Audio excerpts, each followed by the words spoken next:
Friends, Andhra Pradesh కావచ్చు, తెలంగాణ కావచ్చు, ఏ చిన్న అప్డేట్ వచ్చినా రిజల్ట్స్ సంబంధించి మీకు అప్డేట్ అనేది ఇవ్వడం జరుగుతుంది. ఈ రోజు వచ్చే అప్డేట్ మీరు కానీ చూసుకుంటే తెలంగాణలో రిజల్ట్స్ సంబంధించి డేట్ అనేది ఫిక్స్ చేయడం జరిగింది. దాని గురించి ఇప్పుడు ఎక్స్ప్లెయిన్ చేస్తాను. వీడియో ఎండ్ వరకు చూడండి. మొబైల్ ద్వారా మీరు చెక్ చేసుకోవచ్చు. అన్ని లింక్స్ అనేది కూడా కింద డిస్క్రిప్షన్లో కామెంట్స్ బాక్స్లో మీకు ఇస్తున్నాను. ఆంధ్రప్రదేశ్ కావచ్చు, తెలంగాణ కావచ్చు. అయితే ఈ రోజు వచ్చే అప్డేట్ మీరు కానీ చూసుకున్నట్లయితే తెలంగాణకు సంబంధించింది అయితే ఉందండి.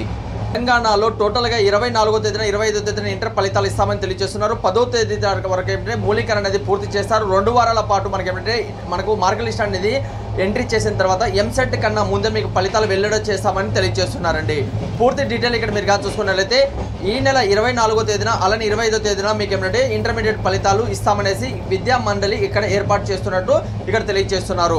ఈ నెల 10వ తేదీన మీకు ఏమిటంటే మూలీకరణ అనేది ఇక్కడ కంప్లీట్ అనేది అవుతుంది. 19 కేంద్రాల్లో ఇక్కడ నిర్వహించడం జరుగుతుందండి.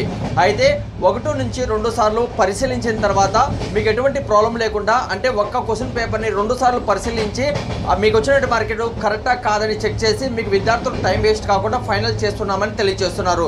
అలానే ఫ్రెండ్స్, మీకు 10వ తరగతి మూల్యాంకన కూడా మనకు త్వరలోనే మార్కులు ఎంట్రీ చేస్తున్నట్టు ఈ జాబితానే తెలియజేస్తున్నారు. అయితే మనకు ఇంటర్మీడియట్ సంబంధించి ఏప్రిల్ 24వ తేదీన 25వ తేదీన ఫలితాలు ఇస్తామని తెలియజేస్తున్నారు. ఎవరు ఇంటర్మీడియట్ బోర్డు ఫలితాల వాళ్ళైతే తెలియజేస్తున్నారు. మొత్తం 9,80,000 మంది ఇక్కడైతే ఉన్నారు. విద్యార్థులు అయితే ఇక్కడ రాత పరీక్ష రాయడం జరిగింది. ఇందులో మీరు కానీ చూసుకున్నట్లయితే మనకు టోటల్గా ఫలితాలు అనేది 25 అలానే మనకు 24 మధ్యలో ఇస్తామని తెలియజేస్తున్నారు. పూర్తిగా మనం కానీ చూసుకున్నట్లయితే అన్ని డీటెయిల్ అనేది కూడా నేను కింద డిస్క్రిప్షన్లో కామెంట్స్ బాక్స్లో మీకు ఇస్తున్నాను. చెక్ చేయండి. ఏదైనా డౌట్ ఉన్నా కూడా కామెంట్స్ అనేది తెలియజేయండి. కింద ఎక్కడ ఉన్నాయి లింక్స్ కింద కామెంట్స్ బాక్స్లో డిస్క్రిప్షన్లో ఉన్నాయి.